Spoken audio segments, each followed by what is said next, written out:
بناوی خوای گەورە سڵاوتان لەبێت بینێرانی بەڕێز و خۆشەویست پرۆژە یاسایی بودجەی گشتی عێراق بۆ ساڵی 2021 گەیشتە پەرلەمانی عێراق و وابڕیار بەم زوانە گفتوگۆی لەسەر بکرێت تاوکات پەرلەمانی عێراق بۆ ماوەی مانگێک وەرزی یاسادانانی لەبەر یاسای بودجە درێژ کردەوە. لە بەرنامەی ئەمڕۆ لەگەڵ بەڕێز مامۆستا ئەحمەدی حاجی ڕەشید ئەندامی لیژنەی دارایی پەرلەمانی عێراق وردەکاریەکانی پرۆژە یاسای بودجە و پشکی هەرێم دەخەینەوە. پرۆژە یاسای بودجەی ساڵی 2021 عێراق گەیشتە پەرلەمان و بەم زوانە گفتوگۆی لەسەر دەکرێت. لەبەر گەیشتنی پرۆژە یاسای بودجە وەرزی یاسادانانی پەرلەمانی عێراق بۆ ماوەی مانگێک درێژ کرایەوە. بە پێی زانیاریەکان لە سەرەتای مانگی داهاتوو پەرلەمان بۆ گفتوگۆکردن لەسەر بودجە کۆ دەبێتەوە و پێشبینی دەکرێت لە ماوەی کەمتر لە مانگێکدا بودجە پەسەند بکرێت. محەممەد حەلبوسی سەرۆکی پەرلەمانی عێراق لە ڕاگەیاندراوێکدا ئاماژەی بەوە داوە بە ئامانجی تەواوکردنی ژمارەیەک یاسای گرنگ لە نێویاندا پرۆژە یاسای بودجەی گشتی 2021 پەرلەمان بڕیاریدا کە ماوەی وەرزی یەکەمی یاسادانان بۆ ساڵی سێم لە خولی چوارەم بۆ یەک مانگ درێژ بکاتەوە. لەبەر نزیکبوونەوەی وادەی هەڵبژاردننی پێشوەختە چاوەڕوان دەکرێت لە ناو پەرلەمانی عێراق گفتوگۆیەکی توند لەسەر پرۆژە یاسای بودجەی 2021 بەڕێوە بچێت و ئەرکی نوێنەرانی کوردیش لە پەرلەمانی عێراق زۆر قورس دەبێت. لە پرۆژە یاسای بودجەی عێراقدا پشکی هەرێمی کوردستان 13 تریلیۆن و 904 ملیار و 12 ملیۆن و 452 هەزار دینارە. بە پێی مادەی 11 پرۆژە یاسای بودجەی 2021 عێراق کە تایبەتە بە هەرێم حکوومەتی هەرێمی کوردستان پابەندە بە ڕادەستکردنی 250,000 بەرمیل نەوتی خاوی ڕۆژانەی کێڵگەکانی بەو نرخەی کە کۆمپانیای سۆمۆ دەیفرۆشێت لەگەڵ تەسلیمکردنی داهاتی غەیرە نەوتی. بە پێی بە دوواداچوونەکانی پەیامکۆی پشکی هەرێم لە پرۆژەی بودجەی 2021 عێراقدا بەم شێوەیەیە. بودجەی بەکاربردن 10 تریلیۆن و 912 ملیار و 627 ملیۆن و 512 هەزار دینارە. ئەمەش بەشی تەواوی موچە و خەرجیەکانی حکوومەتی هەرێم دەکات. هەروەها بودجەی وەبەرهێنان 2 تریلیۆن و 991 ملیار و 384 ملیۆن و 940 هەزار دینارە و بەو هۆیەوە دەتوانرێت دەست بە ئەنجامدانی پرۆژە خزمەتگوزاریەکان لە هەرێمدا بکرێتەوە. کۆی گشتی بودجەی عێراق بۆ ساڵی 2021 بە 164 تریلیۆن دینار خەمڵێنراوە. لەو بڕەش 71 تریلیۆن داهاتی نەوت و 23 تریلیۆنیش داهاتی غەیرە نەوتی و کورتێنانیش 71 تریلیۆن دینارە. هەر لە پرۆژە یاساکەدا نرخی بەرمیلێک نەوت بە 42 دۆلار و 100 دۆلاری ئەمریکیش بە 145 هەزار دیناری عێراقی خەمڵێنرا.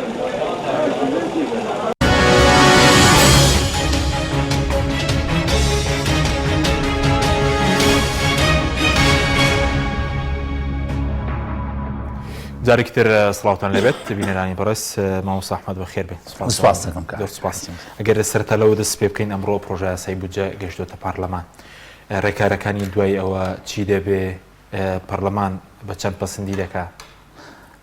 سەرەتا بەناوی خوای بەخشندەی میهرەبان زۆر سوپاس بۆ تۆ، سوپاس بۆ تەواوی کارمەندان و کادرانی کەناڵی پەیام. سوپاس دەکەین. خوازیارم ساڵی داهاتوو ساڵێکی نمونەی بێ بۆ کەناڵی پەیام بتوانێت ئەزمونێکی نوێتر پێشکەشکە سەرکەوتنی زیاتر بەدەستبێنێت چکە بەڕاستی لە کۆمەڵێک خەڵک ئەبیستم کە لە دەرەوەی ئیتیجاهی سیاسی ئەمن باسیەوە کە شاشەی کەناڵ بۆتە شاشەیەکی مەرغوب لە ناو ماڵەکانە لە ناو خانەوادەکانە لە هەموو بەرنمەکانی و مەسن بۆ سیاسیەکان گوێ لە بەرنامە سیاسیەکان یەگرن بە تایبەتی دەستخۆشیم هەیە بۆ جەنابەت کە بەرنامەیەکی سەرکەوتوو هەیە. زۆر سوپاس.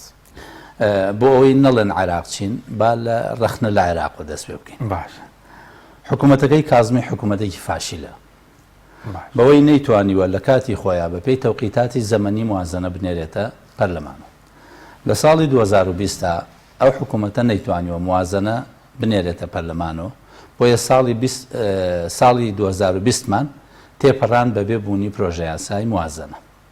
کە مەفروض وا بوو حکوومەتەکەی عادل عەبدولمەهدی بینێرێەوە ئەگەر نەینارد هەمان ئەو پرۆژە یاسایە چۆن لە حکوومەتەکەی عەبادیە پرۆژە یاسای 2019 بەجێ مابەوە عادل عەبدولمەهدی تەبەنی پرۆژەکەیان کرد و نادیانە پەرلەمان و تەزدیقمان کرد. بە هەمان شێوە حکوومەتەکەی کازمیش لەوا فەشەلی فاشل بوو کە نەیتوانی هەرو پرۆژە یاسایی کە لە حکوومەتەکەی عادل عەبدولمەهدی تەواو کراوە تەبەنیات کردایە لە ساڵی 2020 بیان ناردایەتە پەرلەمان و هەموار بکرایەوە بۆی ساڵێکی بێ پرۆژە یاسا نەبین چکە ئەوە بە تاریخ بۆ حکوومەتەکەی کازمی ئەو ترێکە حکوومەتەکەی کازمی نەیتوانیوە ساڵی 2020 پرۆژە یاسای بودجێ هەبێ. لە ساڵی 2021 بە پێی قانونی ئیدارەی مالی لە 15 دەی 2020 ئەبێ پرۆژە یاسای 2021 بگاتە ناو هۆڵی پەرلەمان. بۆ ئەوی پەرلەمان لانی کەم 2 مانگی لەبەردەسا بێ بۆ ئەوەی بتوانێت ئەم یاسایە بە شێوەیەکی تێر و تەسەل مناقەشە بکە و دوایی دەنگی لەسەر بدا و بێتە یاسایەک و بگەڕێتەوە بۆ حکوومەت. کەواتە لە ئێستادا کە نزیکە بینەوە لە سەری ساڵ ئەمڕۆ 29 مانگە واتە 1 مانگ و نیو مانگی 12 بە تەواوی مانگی 11 بە تەواوی عفو 2 مانگ و نیو 75 ڕۆژ حکوومەتەکەی کازمی یا 74 ڕۆژ بودجەی تەخیر کردووە کە ئەمەش تەحملی مەسئولیەتەکە کەواتە حکوومەتەکەی کازمی لە ئەو منهاج وزاریەی کە ئەیوت بودجە لە کاتی خۆیان و اقتصادە بوژێنینەوە ئەوانەکەین نەخێر لەو سێکتەرا فەشەلی وەدەچێناوە. جگە لەمە پەرلەمان لیژنەی استراتیژی راپۆرتێکی تێر و تەسەلی ئامادە کردووە لەبارەی منهاجی وزاری حکوومەتەکەی کازمی لە زۆر سێکتەرە جێبەجێکردنەکان لە 6 بۆ لە 10 بۆ لە 15 ئەوەندە ڕۆیشتووە کەواتە حکوومەتەکەی کازمی ئەو منهاج وزاری کە لە ناو پەرلەمانە دەنگی لەسەرداوە نەیتوانیوە لانی کەم لە 6 مانگی یەکەمدا لە 150 جێبەجێ بکە. بۆیە هەر دواکەوتنێکی ئەم پرۆژە یاسای بودجەیە حکوومەتی کازمی تەحمولیەکە و بە یەکێک لە شکستەکانی داندێ. باش بەس وەکو ناو پەرلەمان کێستە گەشتووە دواتر چی لێ دەکرێت ڕێکارەکان زۆری پێرەچێت پرۆژە یاسای بودجە 4 قۆناغی هەیە. قۆناغی یەکەمیان قۆناغی ئامادەکردنە کە حکوومەت ئامادەیەکە، قۆناغی دووەمیان قۆناغی تەصدیقکردنە کە پەرلەمانێکە، قۆناغی سێمیان قۆناغی گەڕانەوەیە یا تەنفیزە کە حکوومەت دووبارەیەکە، قۆناغی چوارەمیان متابعەیە کە پەرلەمانێکە. کەواتە دوو قۆناغی پەرلەمانێکە دوو قۆناغیشی حکوومەتێکە. ئێستا گەیشتوەتە قۆناغی دووەماتە گەیشتوەتە پەرلەمان. پەرلەمان بەپێی سیاقاتی قانونی بەپێی نظامی داخلی کە پرۆژە یاسایەک ئەگات ئەو پرۆژە یاسا ئەخاتە خوێندنەوەی یەکەم واتە خوێندنەوەی یەکەمی بۆکە. خوێندنەوەی یەکەمی بۆ کرد اینجا ئەدرێ بە لیژنە تایبەتمەندەکانە هەموو پرۆژە یاسایەک چەند لیژنەیەک بەشدارن تێیە. ئەو بابەتانەی کە لە مەجای مالە چێ بەشدارەتەیە لیژنەی مالی لەگەڵ لیژنەی اقتصادی، لیژنەی مالیە بێتە لیژنەی ئەساسی، لیژنەی اقتصادی بێتە لیژنەی موسانیدە لیژنەی پاڵپشت. سەرجەم پرۆژە یاساکان لەبەرەوەی سیاغی قانونیان ئەبێ ببێ بۆیە لیژنەی قانونی ژەبێتە لیژنەیەکی موسانیدە و هاوکار. سەرەتا خوێندنەوەی یەکەمی بۆ کرێت دوای ئەدرێ بە لیژنەکەی ئێمە. لیژنەی ئێمە پلانێک دانێت ئەو پلانە کایکا بە دوو بەشۆ جارە بەشی ئیسtisمارەکەی ئەداتە لیژنەی ئیسtisمار و اقتصاد بۆ ئەوان دیراسی ئەو مەجالە بکەن دوایی لە ناو راپۆرتەکەی کە لیژنەی مالی ئامادەیەکە لە خوێندنەوەی دووهەما ئەوانش بەشداری پێیەکە. سەرەتا ببین بزانین سەلاحیەتی پەرلەمان چییە. سەلاحیەتی لیژنەی مالی و پەرلەمان باسەرتە لە لیژنەی مالی و بەگشتی ینی چیە لە پرۆژە یاسای بودجە سەلاحیەتەکانی سەلاحیەتی تەخفیز مجمل المەبالغ یعنی ئەو مەبلەغەی کە هاتووە لە حکوومەت و ئەتوانێت کەمی کاتۆ بە مەرجێ لە سیاسی مالی تێنەپەڕێت چکە سیاسی مالی حکوومەتە نابێ سێکتەرێک کەم بکاتۆ کە گرفتووە حکوومەت دروست بکە. مەسەن مەسروفاتی ئەبینێ زیادە ئەوانە کەمە کاتەوە ئەگینا مەسەن ناتوانێت موچەی فەرمانبەران کەم کاتەوە ناتوانێت دەستکاری موچە بکە ناتوانێت مەسەن سیاسی مالی سیاسی نەقدی دەستکاری بکە. لەوانەیە ئەمە پرسیارێک بێ لای خەڵک ئایا پەرلەمان ئەتوانێت ئەو فەقەرەیەکەم ئەو فەقەرەیە بگۆڕێت کە نرخی دۆلاری داناوە بە 145,000 پەرلەمان هیچ سەلاحیەتێکی نییە لە گۆڕانکاری ئەو نرخە. بۆچی؟ لەبەرەوەی سوڵتەی نەقدی سوڵتەیەکی مستەقلە لا سلطان عليها لە مادەی 63 حتا کە و محکەمە ئیداریە دانراوە نابێ هیچ کەس لە مەجای سعری بانکی مەرکەزیە دەستکاری بکە. لە ساڵی 2015 کاک حەکیم هەست کرا بەوەی کەوا بانکی مەرکەزی زیاد لە حەد پارەیە خاتە بازاڕۆ لیژنەی مالی هەڵسان بە تەحدیدی لە سەردەمی مەرحومی چەلەبیە ئەو بڕەپارەیان تەحدید کرد لەسەر پێشنیاری بەڕێز مەرحومی چەلەبی 50 ملیۆن دلار ڕۆژانە بخاتە بازار لە خلالی هەفتەیەکە نرخی دلار بە دینار بوو بە 138,000 کە لە کاتێکا خۆی بە 116 فرۆشا و کاتە بۆیە کاتێک سوڵتەی نەقدی سعرێک دیارریەکە ئەبێ سوڵتەی مالی التیزامی پێوە بکە هەرچەنە ئەم جارە بە هەماهەنگی کراوە و بە هەماهەنگی مؤسساتی دەولی کە سندوقی نەقدی دەولی و بانکی دەولیە کە دوای دۆلارەکە دوای دەستکاری ناکرێت تازە دەستکاری ناکرێت و دوێنێ وتەبێژی فەرمی حکوومەت ئەڵێ نرخی دۆلار بە جێگیری ئەمێنێتەوە هیچ پاشەکشەیەکی تیان نیە باشە دەسەڵاتەکانی تری لیژنەی دارایی بڵێن یەکێک لەوانە مجمەلی مەبالغە خاڵی دومیان مناقلەیە لە بینی ئەبواب و فسوولە ئەگەر لە شوێنێک دیمان پارەیەک پێویستە یا زیاد ڕۆیشتووە لەوێ نقلەکەین بۆ شوێنێک کە زەڕور بێ غیری ئەم دو سەلاحێتە لە ژنەی مالی هیچ سەلاحێتێکی تری نیە و پەرلەمانیش هیچ سەلاحێتێکی دی نیە لەمەوە چی تێگەین موازنە بودجە یاسای بودجە بریتیە لە پلانی دارایی ساڵێکی حکوومەت بۆ بابەتە داراییەکان کەواتە ئەمە ڕوئیەی حکوومەتە کە ئەڵێ من ئەتوانم بەم بڕە پارەیە و بەم بڕە داهاتە ئەمانە جێبەجێ بکەم پەرلەمان نەختێک ئەتوانێت تعدیل بکە لە یەک حاڵەتە ئەتوانێت مجمەلی مەبالغ زیاد بکە لە چ کاتێکە ئەبێ بگەڕێتەوە بۆ حکوومەت بڵێ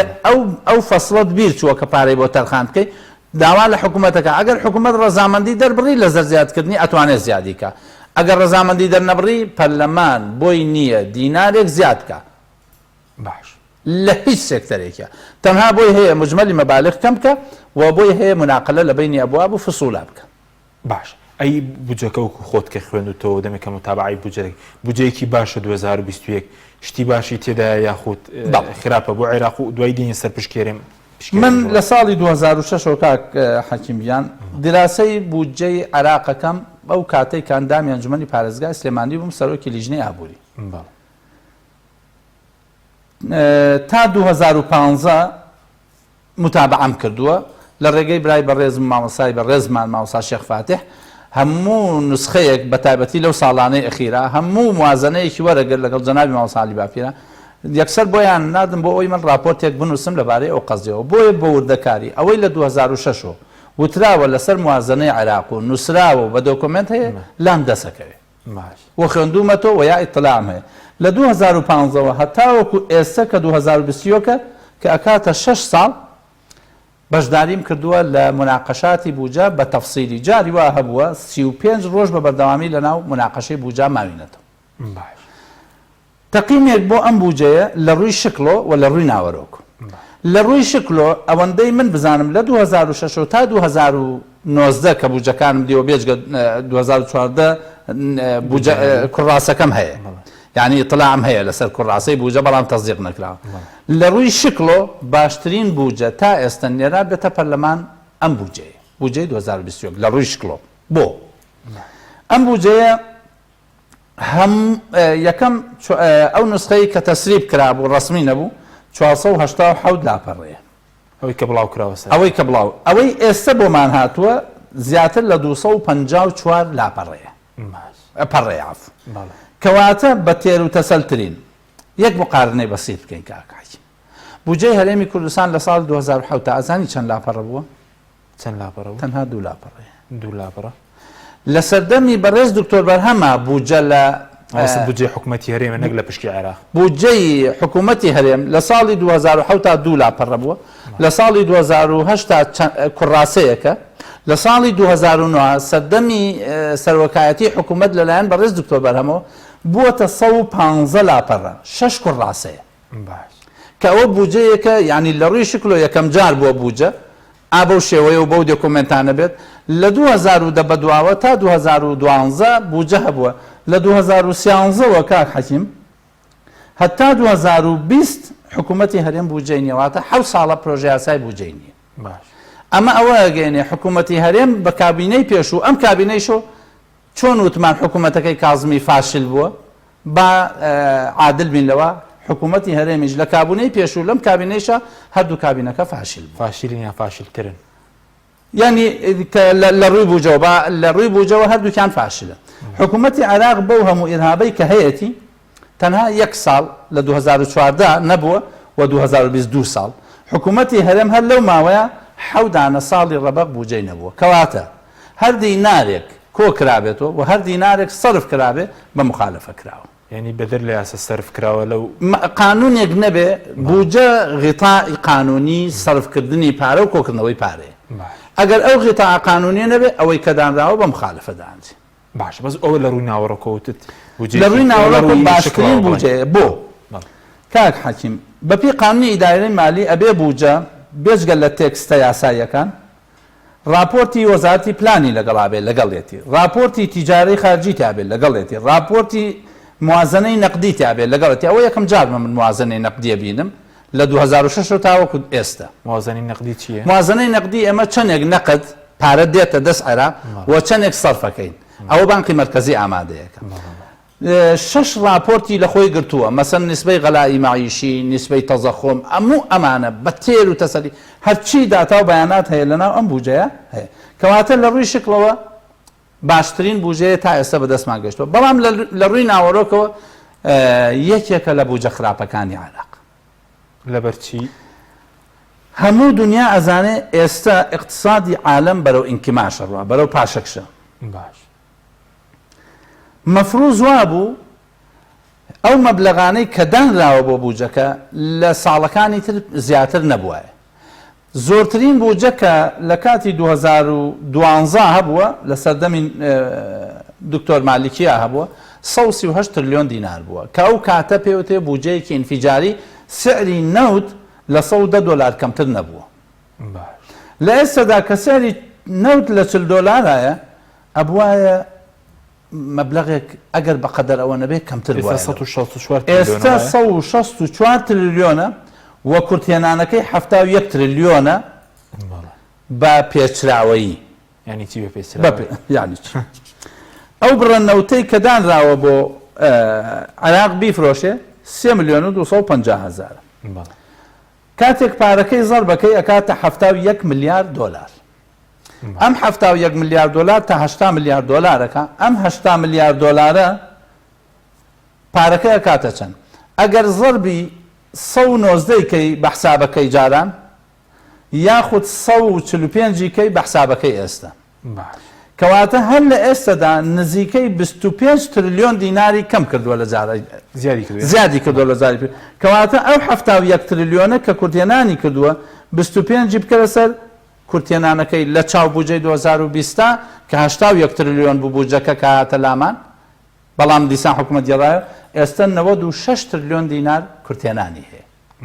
کە لە تاریخی عێراقا بوجە نەبووە ئەوەندە کورتێنانی هەبێ نیوەی ئەوەندەش نەبووە بۆیە ئەکرێت ئەمە یەکێکە لەو سێکتەرانە لە سێکتەرێکی دیکە ئەم بوجەیە زۆربەی بۆ مەجای تەشغیلی دانراوە خاڵی سێم بوجەیەکی ئەمنیە یعنی عێراق لە ئێستادا لە حاڵەتی حربان نییە کاکاچی بەڵام تەزەخمترین بوجە دانراوە بۆ مەجای ئەمنی بۆ نمونە لە ئێستادا قواتی دیفاع وەزارەتی دیفاع وەزارەتی ناوخۆ شرطەی ئیتیحادی ئەوانە تا حەشتی شعبی لە قانونی قەرزەکە داوای 100,000 عنصری تازایان کردو بەیان دابمەزرێ حکوومەت موافقەتی 30,000 کردبوو لیژنەی مالی ئەو 30,000شی لابرد بە تۆتەڵ قەرزەکەی بۆ موافقەتکردن بۆ ئەوەی کێشیان بۆ دروست نەبێت تا ئێستا عێراق بەرەو تەزەخمی ئەجیزەی عەسکەری ئەڕوا کە ئەوە یەکێکە لەو خەتەرانەی کە ڕوبەڕووی عێراقە بێتەوە چونکە ئەجیزەی عەسکەری جلی مەسروفاتی زۆری مەسروفاتەکانی ئیستیهلاکین دینارێکی استثمار بەرهەم ناهێنێ بۆیە بوجە لە کاتی ئینکیماشە ئەبێ نەفەقات کەم کرێتەوە لای ئێمە زیاد کراوە بە پێچەوانی حەچی مەبادی اقتصادی هەیە باشە بەس بۆچی لە بوجەکە بڵێن نرخی هەر بەرمێنێک بە 42 دۆلار خەمێنرا ئەمڕۆ 51 دۆلار و تقریبا شتێک بوو 51 دۆلار و چەند سنتێک بوو سێ سعر هەیە لە عالەما کاکاچی سعرێکیان پێوترێت سعری تەفاعولی سعرێکیان پێوترێت سعری تەشاؤمی سعرێکیان پێوترێت سعری تەحەفوظی بەڵاگەر بە کوردی بە کورد سعرێکیان هیچ گەشتبی نییە نرخی نەوت قەناعەتمان وایە هەندێک کەس ڕێی وایە گاتە 65 دۆلار بۆیە ئەڵێن با 65 دۆلارەکە دانێن نەخێ 6 دۆلار دانێن سیرەی تەشاومی ئەڵێن نەخێر کۆرۆنا واز نایانێ و لەوانەیە خراپتر بێ و وەزعی ئابووری عالەم ئینکیماش بکە و لەوانەیە شەڕ ببێ و ئەوانە بێ نرخی نەوت بڕاتەوە بۆ $30 و $25 کەواتە ئەمەش هەندێک ڕێیان وایە کە $30 دانێ. دائما عێراق لە بوجەکانە محاولەیەکە سعری تەحەفوزی دانێ، یعنی احتیاطکردن 36 عفو ئەکاتە 90 تەقسیمی دوی کە ئەکاتە 45 وەیە هەمیشە لە ناوەڕاستە سعرێک دانێ کە 42. باش بەس دوای دینستە پشکێرم بەس وەکو ئەو دۆلارەکە بەرزکردنەوەی نرخی دۆلار چەند عێراق قازانجەکە لە ساڵێکە چەند کورتێنانەکەی 25 تریلیۆن دینار بۆ پینە کردووە. ئەگەر وانە بواە ئەگەر و دۆلاریان نەگرتایە لە کوی 71 تریلیۆن ئەبووە 96 تریلیۆن 96 تریلیۆنەکەی بۆ کردوون بە 71 تریلیۆن. باش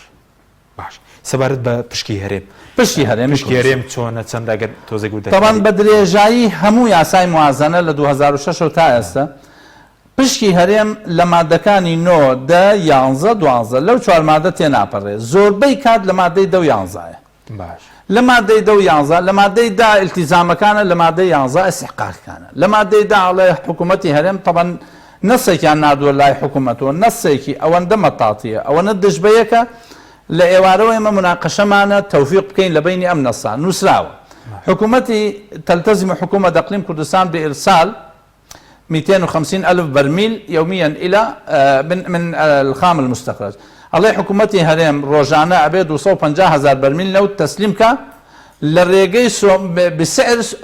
سومو لولا والله برميل لو تسليمك لم لا والله بسعر سومو باش او تيوي كبرزتي تناقضك لقضيك هي دول اخوان وياك يكم حكومه نيويستوا او كشي لقل هي ما بو دروس به بۆیە نەسێکی نردووە نەسێکی مەتاتی بۆی بێتە پەرلەمان کێشەکە لە نێو پەرلەمانە یەکلایی بکرێتەوە کە لە پەرلەمانە دەوای نەوت بکەن یا دەوای ئەقیامی نەوت بکەن واتە نرخی نەوت ئەوەی لەناو حکوومەتە هاتووە باسی نرخی نەوتەکە یعنی بایی 250,000 بەرمیل نەوت هەرێمی کوردستان پارە تەسلیمی حکوومەتی عراقی بکات بەچی بە نرخی سۆمۆ کێشەکە لێرە دروسە بێ جیاوازەکەی چەند هەموومان نەزانین حکوومەتی هەرێم نەوت $9 تا $11 لە خوار نەوتی عراقەوە فرۆشە کەواتە ئەو 250,000 بەرمیلە هەبێ 250,000 $9 بخاتە سەری ئینجا عراق لێ قبوڵەکە شتی واکرێ یعنی هەرێم ئامادەیە نەوت بە $31 بفرۆشێ و عراق بڵێ نەخێر من $42 مەوێ $41 مەوێ $42 مەوێ لەبەرەوەی ئەمە یەکێکە لەو عەرقەلانەی کە دروسە بێ بۆ پشکی هەرێمی کوردستان لە مقابلە ئەمەوتم التیزاماتەکانە داهاتەکانی باس کردووە داهاتی اتحادیە بێ تەسلیم بکرێ باسی قەرزەکانی کردووە کە ئەوی 2020 کە من بە تەفسیل لەسەر نووسیوە وەکو نوسخەی پێشوو کا بێ هەرێم داتا و بەیاناتەکانی با بەس من دڵنیام لەوەی کە ئەو داتا و بەیاناتانە هەرێم ناتوانێت داتا و بەیاناتی دقیق لەبارەی قەرزۆ بدا ئەو 26 میلیارەکە نە 26 میلیارەکە ئەتوانێت نە 4 میلیاری ئەوە ئەتوانێت نە موچەی فەرمانبەران ئەتوانێت هیچ یەکە لەمانە بەڵگەنامە نین بەڵگەنامەی قەرز لە بەرنامەیەک باسم کردبوو ئەگەر بەڵگەنامەکان و کۆوانەی بەڵگەنامەکانی سلێمان هەڵشۆیی نەبن پێ دوای لەوش خراپترن مەسەن هیچ قەرز ئەبێ مفاوزاتی لەسەر بکرێ کاک حەکیم قەرز بە دۆکۆمنت قەرز بە فەوائیدی عمولەی هەموو ئەم شتانە ئەبێ لە دۆکۆمنتێکا بێ وەفدی تەفاوزی ڕۆیشت بێ ئەم قەرزەی کرد بێ چۆنە اینجا قەرز مشکلەیەکی هەیە لە مادەی سەودەی دەستورە لە فەقەرەی یەکەمە باسی قەرزەکە کە لە مادەی سەودەی دەستورە ئەمە حەسرە بۆ حکوومەتی اتحادی حتا بە نەسی کەلیمەی هێنێ ئیبرامها وتەوقیعها یعنی ئەو ئیتیفاقە گەیشتنە ئیتیفاق و تەوقیعکردنیشی حەسرە بۆ حکوومەتی اتحادی بۆیە ئەم فەقەرەیە عەرقەلەیە بۆ حکوومەتی هەرێم جا ئەگەر بتوانن ئەو بەیاننامە ئەو بەیاناتەی کە هەیانە بۆ قەرز فعلا بە شێوەیەکی مرتب تەرتیبی کەن و فعلا قەرز بێ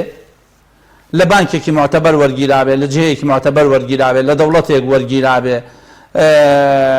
ئەمانە بێ اینجا عمولەی دیار بێ فائیدەی دیار بێ ئەقساتی دیار بێ بەس بڕوان ناکەم ئەمانەی تیا بێ لە ڕاستیە یعنی خۆڕاستە من زۆر هینن ڕەشبینم لە بەرامبەر حکوومەتی هەرێمە ڕەشبینیەکەشم لە بۆشەوە نەهاتووە ئەوە چەند ساڵێکم بە تەعامل لەگەڵ ئەم حکوومەتی هەرێماکەی نەیتوانیوە داتا و بەیاناتێکی محتەرەممان باتێ بۆ ئەوەی قەناعەتمان پێی بێ. باشە بەس ئێستا پشکی هەرێم پشتی هەرێم لە 13 تریلیۆن دینار بەرەو ژوورە. باش ئەگەر نەفقاتی فعلی حسێب بکرێ لەوانەیە لەو 13 تریلیۆنە 10 تریلیۆن دیناری بگاتە هەرێم بەمەرجێ داهاتی اتحادی تەسلیم بکە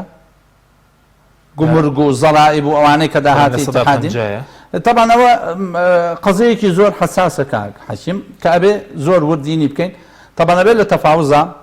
بۆ ئاگاداری بەڕێز و بینەرانیش ئێمە وەکو گروپی 15 باش تەنسیقێکمان دروست کردووە بەڕاستی لەگەڵ برادرانی یەکێتی کە ئێمە بۆ خۆمان جارێک گروپی 15 ڕوئیای خۆمان دەین لەسەر موازنە دوایەوەی دیراسەکەین مسودەیەک نووسین کە ئێمە ڕوئیەی گروپی 15 بۆ موازنە بە شێوەیەکی گشتی و پشتی هەرێمی کوردستان ڕوئیەی خۆمان دەین معالەجەمان بۆ ئەم قەزەیە چۆنە خاڵ 1 2 3 4 ئەنووسین کە معالەجەی ئێمە بۆ موازنەی عێراق ئاوایە و پشتی هەرێمی کوردستان شەبێ بەم شێوەیە معالەجە بکرێن. لەگەڵ فراکسیۆنی یەکێتیان لە دانوستانای قسەمان کردووە ئەندازەیەک کە کاتێک ئێمە ڕوئیەی خۆمان دەین ئەوانش ڕوئیەی خۆیان دەدەن تەمان کە لە ئەنجامی دانوستان و قسەکردنمانات لەوە و پێش و لە ئێستەشدا وا هەستەکەین شتێک هەیە کە ڕوئیەمان بۆ قەزیەکە نزیکە لە یەکۆ بۆیە ئێمە ڕوئیەی خۆمان دەین لەسەر ئەو ڕوئیەیە ئیشەکەین بۆ ئەوەی بتوانین حکوومەتی هەرێم بەڕەسمی فعلەن ملزەم بێت چونکە ئێستا ئەڵێن کە ئێمە ملزەمە بین بەناردنی متمانەت هەیە خۆت من متمانەم نییە لەبەر کۆمەڵک ئەسبابی ینی ڕقم خوازیارم بۆم ڕوونکەن هەرێمی کوردستان ئەڵێ 430,000 بەرمیلم هەیە ڕۆژانە هەناردەیەک لەم 430,000 4,000 ئەدەم بە کۆمپانیاکە کەمتر لە 250,000 بەرمیل لەمێنێتەوە کاک حەشیمیشە بۆ هەناردەکردن 236,000 بەرمیل لەمێنێتەوە هێشتا 14,000 کەمەلەوە چۆن ئەیکاتە 250 ئەوەیە خاڵی دوو هەرێمی کوردستان ئەوەی من معلوماتم وەرگرت پێ لە ئەندامە بەڕێزەکانی پەرلەمان هەرێم 4 ملیار دۆلار قەرزی کردووە بە نەوت یعنی پارەکەی وەرگرتووە دوای نەوتیان باتی باش تا ئێستا ئەو بڕا تەواو نەبووە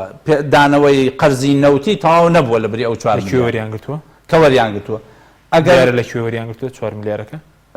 لە هەندێک لەو کۆمپانیانەی کە تەعاملیان لەگەڵا کردووە ڕۆزنەفتە و مەجموعەیەک لەوانە ئایا معالەجەم 4 ملیار دۆلارە چۆنەکە باش بۆیە من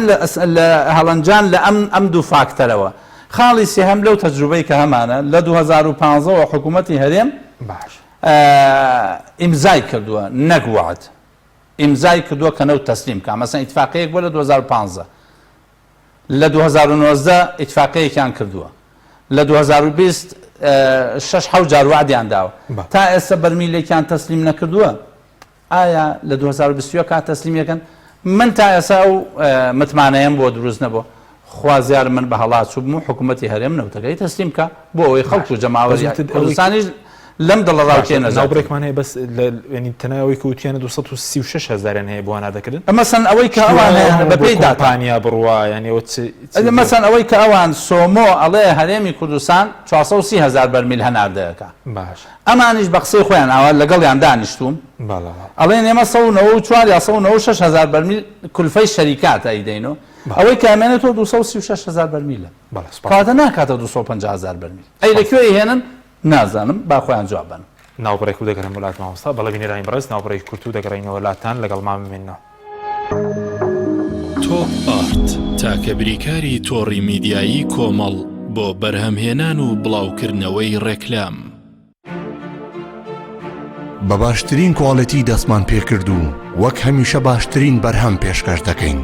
کارگەی هەڵاڵە بە ئەزمموی 12 ساڵی ڕابردوو لە دروستکردنی بوتڵی غازی ماڵان کە ئێستا لە تەواوی کوردستاندا بوونی هەیە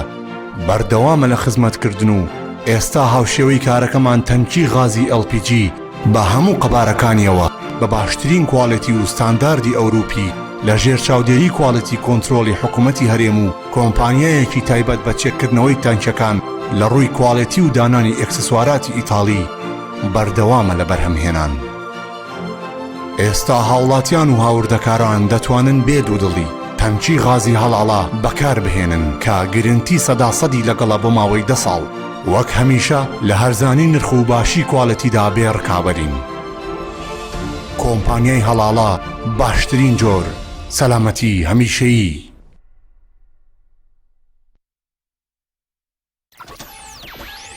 ڕووناکی کامێرا ئاکشن. زام چێکی شێف مەحموود. ئەرە بەختەوەرێم چەند دڵخۆشم کە شێفم شێف مەحموود شێفێکی بەناوبانگێم بە بێرنجی مەحموود بە بێرنجی مەحموود هەر لە سفرە و خوانی ماڵان هەتاکو سەر سفرەی سەیرە برنجی مەحموودی لەگەڵە هەر خۆریەکەمی مەحموودیان هەر برنجی مەحموود شان لە شانێ نادرێ لە تام و بۆن و بەرامە چون خۆم و ئێوەش دەزانن برنجی مەحموود یەکەمە هەر برنجی مەحموود برنجی مەحموود یەکەمە هەر برنجی مەحموود. ئەم کوڕاناوی چالاکە حەزی لە چپسێکی چاکە بۆیانینی لای تاکە زۆر تەندروستە و زۆر پاکە. ئەم چەشناوی باریە حەزی لە چپسی نینیە نینی تامی سروشتیە هیچ چپسێک وەک ئەو نییە هەر جوانیش کوڕێکی جوانە حەزی لە ئاهەنگێرانە لە یادی لەدایک بوونەکەی چپسی نینی بوو هەڵبژار دەکەی نینی هاوڕێی مناڵانە تامی خۆشە و بێزیانە بۆن و ڕەنگی هەمە جۆرە شێوە و قەبارەی زۆرە بشاری نینی تامێکی لە یاد نەکراو. برنجی سروشتی شیمال لەسەر خواست و داوای زۆری هاوڵاتیانی خۆشەویست دوای گەڕان و هەوڵێکی زۆر لە باشترین کێڵگەکانی وڵاتی ئێران ئەم جارە برنجی سروشتی شیمال باشترین و خۆشترین برنجی دەنەکخڕی شەژمانگەی دەرەجەیەکی ئێرانی بۆ ئێوە هێناوتە کوردستان. ئەم برنجە دەنەکخڕا باشترین و بەتانترین برنجی گردەی کێڵگەکانی ئێرانە. ئێمە کێڵگە بە کێڵگە گەڕاوین بۆ ئەوی باشترین برنجی سروشتی و بەتام و خۆش بۆ ئێوە بدۆزینەوە. بە چاڵتوکی لە جوتیارەکانمان کڕی و خۆمان کڕەمان کردووە تاوەکو دڵنیا بینەوە لە پاکی و پوختی برنجەکەمان. ئەم برنجە پڕ ڤیتامین و کانزای سروشتیە بەبێ مادەی کیمیایی و پارێزەرە. لەگەڵ ئەم برنجە هیچ خەمی بەرزبوونەوەی شەکرە و کۆڵسترۆڵت نەبێت چونکە برنجێکی ئۆرگانیکە و پڕە لە مادە و کانزای سوود بەخش. هەروەها ئەگەر تەنیا برنجی سروشتی شیمال بخۆی هیچ خەمت نەبێ قەڵەوت ناکە. تەندروستیتان لە هەموو شتێک گرنگترە بۆیە برنجێک خۆن لە سەرچاوەکەی دڵنیا بن.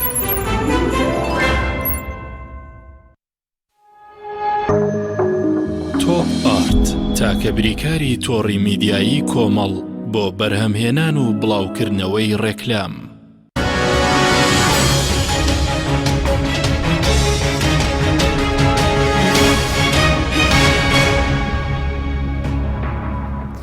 جارێکتر سڵاوتان لەبێت بینەرانی بڕێز مامۆستا سەبارەت بە پشتگیریم کە 13 تریلیۆن و 904 ملیارە ئێوە لە ناو پەرلەمان دەتوانن چۆن شەڕی لەسەر بکەن یاخود ئەوەی هەر لە بڕگێکی بڵێن پشتگیرێمە دەڵێ ئەگەر هەرێم نەوتەکە تەسلیم نەکات لێبڕین هەبێ وەکو 2019 ئەمە دەچێتە سەر بە بۆچوونی بەڕێزت. ئەوەی من پەرلەمانتارەکانم بینی بە ئەوانەی لیژنەی مالی هەمان نەس کە لە قانونی تەمویلی عیجزا داناوە هەمان نەس دانێنەوە یعنی بەبێنەوت بەبێنەوت پارە نادەن. ئەمە بەشێکی زۆر لە لیژنەی مالی و ئەوانیان کە با بڵێن کوتلەکانیان بەقووەتە هەمانە ڕێیان هەیە و داکۆکیەکەن لە ئێستەوە کە هەمان نەزدا بدرێت. باش بەدە سریاسەی کوتینانەکە ئەوەی کە پێشتر ئێوەتان زۆر باشە درەنگ ڕۆشتن ئێستاکوتیانانە من جاریکە قسەم لەسەر کردو نامێت زۆر تەفسیلی بە من زۆرم پێسەیرە لە برادرانی هەرێم لە بیدایەتەوە ئەگەر بەیاننامەکەی سەرۆکی پارتی دیموکراتتان بینی بێ کە ئەڵێ خەنجەر لە پشتدانە و سونە و شیعە قەدریان لێکردین چی شتووە بەڵام پێم سەیر دوای 27 ڕۆژاتن بۆ بەغداوتیانەوە ئێمە ئامادەین التیزامی پێوە بکەین کە ئەمە دیارە نەخێنەوەی یاسایە یا با بڵێن ئەو خەڵکانەی کە معلوماتیان بۆ نەقڵەکەن بە دەقیق شتیان بۆ نەقڵ ناکەن ئەگینا هەر بۆ ڕۆژی دوایەوە. جەنابی سەرۆکۆمار بەڕێز دکتۆر بەرهەم من و دکتۆر ڕێبواری بان کردووە کە لە ناو ئەحداسەکا بوون ئەو یاسایە چۆنە من پێم جەنابی سەرۆک ئەو یاسایە ئەگەر کورد بێوێ گەورەترین دەرفەتی تایە بۆ کورد بەڵام مشکلەی کورد ئەوەیە ئەوانەی کە دێن بۆ بەغدا بڕیاری کۆتایی لە دەستەوانە نییە کە بڕیاری کۆتایی لە دەستەوان نییە وەفر ئەو فراکسیۆنانەی کە لەوێن بە تایبەتی لەو تەفاوزی قانونی قەرزە بەداخەوە یەکێتی شوێن ئارایی پارتی کەوتبوو بۆیە نەیتوانی بڕیاری سەر بەخۆی خۆی بپارێزێ ڕگەڵ پارتی کەوتم بڵێ لەگەڵ پارتی کەوت بوون بۆیە پارتی هەموو ئۆفەرەکان پارتی ڕەفزیکردن ئەگینا ئۆفەری زۆر باشتری لەوەتیا بوو کە تەسبیت کرا باشە بەس هیچ بەرەپارێک پێچێک دوو ڕۆژی ماوە سەرەچێتەوە نەنا کۆتایی هاتووە چکە ئەوان ینی زۆر بە وازەح وتبوویان کە ئێمە پارە نادەین بە هەرێمی کوردستان لەو مەرحەلەیەدا باش ئەی ئێستا لە ناو پەرلەمان ئێوە دەتوانن چی بکەن لە ناو پەرلەمانە ئێمە توانین جارێ من یەک شت زۆر وازەح لە ئێستەوە بڵێم من نەقەناتم بە ئەو مەسئلەی لە ئێستەوە باس بکەن یەک ڕیزی و قەت نەقەناتم بە یەک ڕیزی درۆی نەهەیە یەک ڕیزی درۆینە چییە یەک ڕیزی درۆینە لە کاتێکا کە قەزەیەک دروستە بێ هەموو گیانیان ئەبێتە با یەک ڕیز بین و تەبا بین و یەک هەڵوێز بین و چیەوە بەس کە ئیسراحەتیان کەوتۆ 100 تەشیرمان پێەکەن ڕۆژانە لەبەرەوەی نەقەناتم بە فشەی قۆمەلچێتی هەیە باشە کە قوارەکەمان لە خەتەرایە وا دەڵێن بەو بوو قوارەکەمان لە خەتەرایە نەخێر قوارە لە خەتەران نییە ئەگەر قوارەی خستبێتە خەتەر بەرپرسانی حکوومەتی هەرێمی کوردستان قوارەیان خستوەتە خەتەر کە ئەویان لێ کردووە نەتوان ئیدارەی 5 ملیۆن کەس بدەن ئەو پێگەێنەرەکانی حکوومەت کە و سێهێزە سیاسیان قوارەی حکوومەتی هەرێمی خستوەتە خەتەر ئەرزم کردی نەقەناتم بە فشەی قۆمەلچێتی هەیە نەقەناتم بە یەکریزی درۆینە هەیە ئێمە خەڵکی هەرێمی کوردستان وەکو هەر خەڵکێکی تر ئێستحقاقاتی هەیە لە عێراق بە تەواوی توانامان وەکو گروپی 15 وەکو ئەو چەند ئەندامەی لیژنەی دارایی ئەو چوار کەسەی کە لە لیژنەی دارایی کە بەڕێز جەمال کۆچەر بەڕێز وەشار عەبدوڵڵا بەڕێز شیروان میرزا کە منیش لەگەڵیانم بڕیارمان داوە تا ئەو پەڕیتوانە دیفاع بکەین لە پشتی خەڵکی هەرێمی کوردستان بدونی ئەوەی کە باز لەوە بکەین کە ئەمە مەسلەیەکی نەتەوەیە ئەمە مەسلەی یەکریزیە چکە ئێمە قەنەعەتمان بەوەیە خەڵکی هەرێم شایستەی ئەوەن کە هەوڵ و جوهودیان بۆ بدێت چکە من نوێنەری خەڵکی هەرێمین من نوێنەری حکوومەتی هەرێم نیم و ناژمم و نایشمەوێ ببم نوێنەری خەڵکی هەرێمم بە هەموو پێگاتەکەیانەوە شەو ڕۆژ پارتەکان قسە بە من ناڵن خۆم بە نوێنەری دڵسۆزەکانیان نەزانم بۆیە ئەو چوار کەسە بە تەواوی ئیمکاناتمانەوە دیراسەی واقعەکەەکەین بزانین چۆن نەتوانین پشتی هەرێم جێگیر بکەین ئەوەی کە حەقە ئەوەی کە ناحەقە من دیفاع لە ناحەق ناکەم بە هیچ شێوەیە باش بەس هاوڕێکانیشم هەروان باش بەس وەکو گروپی پازتان و لەکوێ دەست پێ بکەن مەسەلەی نەوت بەکوێدا بەخرێژ ئەمانەوێت بە هەرێم بە ڕۆن و ڕاشکاوی بڵێن باش ئەگەر نەوت تەسلیم نەکەی پارە نابێ ئەگەر لە خەیاڵی ئەوای ئەقیامی لێ قبول بکەن من دڵنیام کە ئەقیام قبول ناکەن چونکە ئەوە مەسئلەیەکی سیادیە عێراق محکەمەیەکی هەیە لەگەڵ تورکیا داوای 26 ملیارد دۆلاری لێکە محکەمەیەکی تری هەیە لەگەڵ وەزیری سامانە سروشتیەکە تەنیا بە مجرد وەرگرتنی نرخی نەوت ئەو دوو محکەمەیە دۆڕێنێ کە نایەوێ ئەو محکەمەیە لەگەڵ تورکیا بدۆڕێنێ لەگەڵ هەرێمە قەزەیەکی ناوخۆیە بیشی دۆڕێنێ مشکلە نیە بەس نایەوێ ئەو محکەمەیە بدۆڕێن چونکە من نوێنەری با بڵێن شەریکەی سۆمۆن بینی ئەوان دوو قەزیانەیە ئەڵێن نەوت قەزەیەکی سیادیە خاڵی دووەم ئێمە سکاڵای یاساییمان تۆمار کردووە و ئیتیفاقاتی دەولیمان کردووە کە تاکە شەریکەی تەسویقی نەوتی عێراقی جیهەی حەسری تایبەتمەند کە ئەتوانێت بفرۆشێ شەریکەی سۆمۆیە بە هەرێمی کوردستان ئەڵێن لێرەوە ئەگەر بە نیازی مراوەغە بکەی دڵنیا بە پارە نایە و تەحملی هەموو مەسئولیەتێکەکەی باش هەر هێزێکی سیاسیش لەو هێزە پێگەنەرانەی ناو حکوومەت و ئەوانەی دەرەوەی حکوومەت بڕوا بەم یەک ریزیە درۆینە یا بە فشەی قەومەچێتی قەناعەت بکەن و بڵێ بە شێوەیەک لە شێوەکان هەوڵ بدەین ئەمە تەسوید بێ هەوڵ بدەین ئەمە تەسوید بێ بەڵام ئەبێ هەرێم یەکلا بێتەوە کە نەوت تەسلیمەکە ئەوەشی کاڵن لەگەڵ لە یەکەم ڕۆژی ئیقراری موازنەوە ئێمە نەوت تەسلیمەکەین جەگری سەرۆکی حکوومەت باسی لەوە کرد لەوە چی ئەوە داد نەدا چونکە موازنە لە یەکی یەک دەست پێەکە سەنەی مالیە بۆ 31/12 خوازیارم گوێ لە قسانم بێ دەبێت لە یەکێکەوە ئەبێ لە یەکی یەک نەوت تەسلیم کرێ چونکە موازنەی سەنەی مالی لە عێراقا لە یەکی یەک و دەست پێکات لە 31/12 کۆتایی دێت بۆ حسن نییە لە ئێستادا نەوت تەسلیم بکەن یا باز لە ئەقیامی نەوت دەکەن ئیتر ئەو مشکلەیە چۆن حەلەکەن مهم ئەوەیە هێزە عێراقیەکان قەنەعەت پێ بکەن کە هەرێم فعلەن نەوت تەسلیمەکە و دووبارە ئەگەڕێمەوە من گومانم هەیە خاڵی دووەم مەسئلەی مۆزەفین لەناو ئەو داتا و بەیاناتەی کە بۆمان نێراوە وەزارەتی پلاندانان نردوێتی خۆشبەختانە لێک شوێنە باسی نیسبەی کردووە 12.67 ئەبێ هەوڵ بدەینەوە نوێنەرانە ئەو 12.67 هیچ ئەساسێکی علمی نییە هەر ئەو بەیاناتانەی کە وەزارەتی پلان نردوێتی بۆ لیژنەی مالی لەناو ئەوە خەڵکی هەرێمی کوردستان 13.93 ئەگەر ئێمە ئەمە بتوانین چکە لە یاساکە کە هاتووە فەقەرەکان ئەڵێ نیسبەی دانیشتوان لە محافەزاتە کە باسی ئینی حاکیمەیە کا دوایی لە سیادیا باسیەکە کە باسی نیسبەیەکە ئێمە بگەڕێنەوە بۆ ئەوێ مەسئلەی پێشمەرگە خۆشبەختانە پارەکەی لە وەزارەتی دیفاع جیا کراوەتەوە دیسان خراوەتەوە سەر موازنەی هەرێم و لە دوایی یا زیاد کراوە چونکە پشتی هەرێم 12 شتێکە 913 ملیاردی پێشمەرگەی و بووە 76 ملیارد دینار بەڵام ئەوان بەبێ داتا و بەیانات ئەو پارەیە نانێرن ئەمان وابزان حکوومەتی هەرێم وەزارەتی پێشمەرگە بۆ ژمارە زۆرەی کە جاران باسمانە کرد بەبێ بایۆمەتری داخڵیان کردو چکە بایۆمەتری بۆ هەرێمی کوردستان ئەو بایۆمەتری کە باسیەکەن بایۆمەتری بۆ فەرمانبەران کراوە کە 751,000 کەسن باقیەکەی ترکاڵەن ملیۆنێک و 230,000 هەندێک جار چۆتە 255,000 لە یەکێ لە بایۆمەتریەکان ئەوە لای منە ئەڵێن ملیۆنێک و 270,000 لە بەشێکی تریا ئەو ملیۆن و 270,000 هەمووی بایۆمەتری نییە بە پێی سەرچاوەکانی خۆیان کە بەشێکی پێشمەرگەی هەروە تۆمار کراوە باش بۆیە حکوومەتی عراقی و لیژنەی مالی پێداگری ئەکەن لەسەر ئەوەی ژمارەی حەقیقی پێشمەرگە ژمارەی حەقیقی فەرمانبەران لەوانەیە دیوانی ڕقابەی مالی مکەلەف بکەن کە تەدقیق لەوانە بکەن بە تایبەتی مەسەن وەزارەتی تەربیە وەزارەتی سەحە کراون بەنیازن ئەوانی دیکەش بکەن بۆیە هەرێمی کوردستان ئەبێ خۆی لەم دووڕیانە لابتە لە هەر حاڵەتێک لەوانە نەبوو ئێمە بۆ احتیاط من خۆم ڕێیم وایە بۆ احتیاط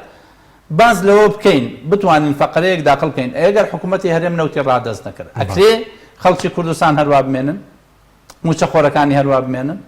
ئەی چیە بڵێن چی بژاردێ من ڕێیم وایە فەقەرەیەک دابنین ئێمە وەکو گروپی 15 پشتگیری بکەین لە فەقەرەیەک کە ئەگەر حکوومەتی هەرێم التیزاماتی نەکرد حکوومەتی عراق سەرپەرشتی دابشکردنی موچەی فەرمانبەران بکە خۆی بە مباشر جا هەر پارێزگایەک ئامادەیە لەگەڵ یا تا مامەڵە بکە من قەناعەتم وایە برسێتی خەڵک نەبوونی خەڵک هەژاری خەڵک ئەوەیە نییە کە ئێمە لەم مەرحەلەیە هەندێ مەسئلەی قەومەچێتی و بەناوی قەوارە و بەناوی سەر نوێ ناکەین و بە هەندێ شتی پڕوپوچ برسێتی کەس تێر ناکە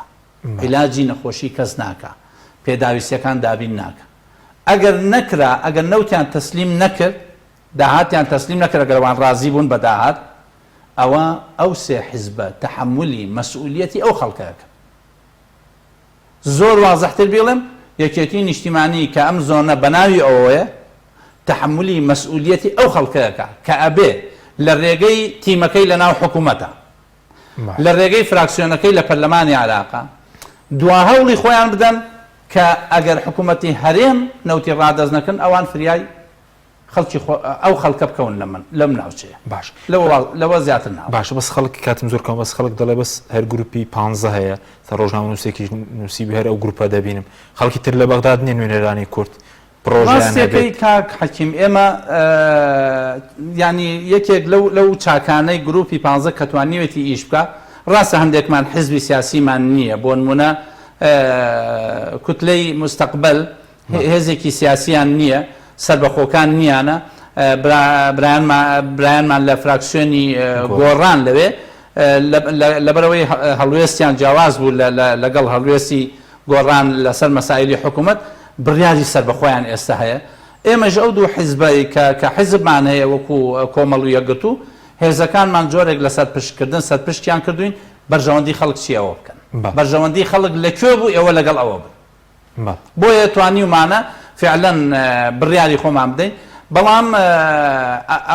مەسەن لە قانونی قەرزەکە باسم کرد کە یەکێتی هەڵوێستی وازەح نەبوو خوازیارم لە مەسئلەی موازنە فراکسیۆنی یەکێتی بەڕون و ڕاشکاوی هەڵوێستی هەبێ و هێزێکن چاوەڕێ ئەویان لێتێک هەڵوێستیان هەبێ باش هەمانگی تەننی لەگەڵ حکوومەت هێرێم لە پرۆژەکە هیچ هەماهەنگیەکمان نەبووە نازانم بۆ لەمە دووە هەماهەنگی ئەبێ یانە ینی من خۆم بۆ خۆم گەشتبین نیم کە هەماهەنگیمانەوێت چکە من لە ڕاستی ئەزمموی تاڵمان هەیە لەگەڵ حکوومەتی هەرێما لەوە پێش لە 2015ەوە تا ئێستا وعد دەدەن وعدێکیان جێبەجێ نەکردو بۆیە من ناچمە ژێرباری هیچ تەفاوزێک لە ژێر هەژمونی حکوومەتی هەرێ باشە کاتم زۆر کەمەوە بەس ئێستا موچەکە ئەگەر نەوتەکە تەسلیم بکەن موچەی موچە خۆران دێ نازانم گەرمی جوتیارانە خۆراکە ئەگەر پابند بن ئەگەر نەفقاتی فعلیش بێت چکاوە هەمووی داهات نابێت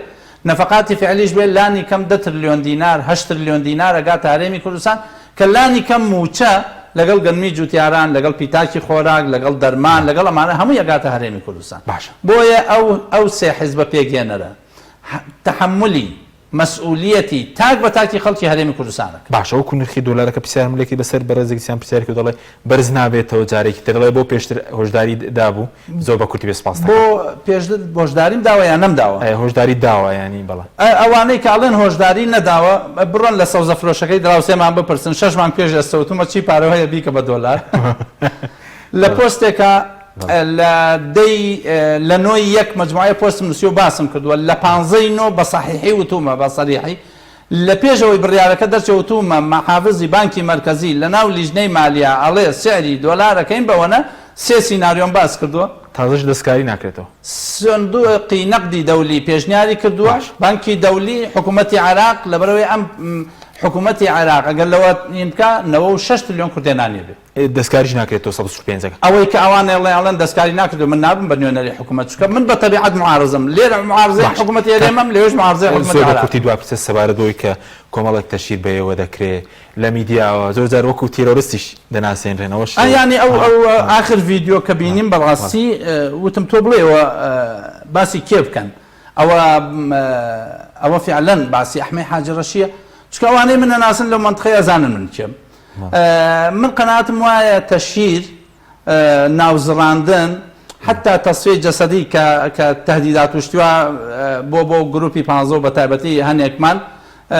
تەشهیر نەکەن شتێک لەو بارەوە باسەکەن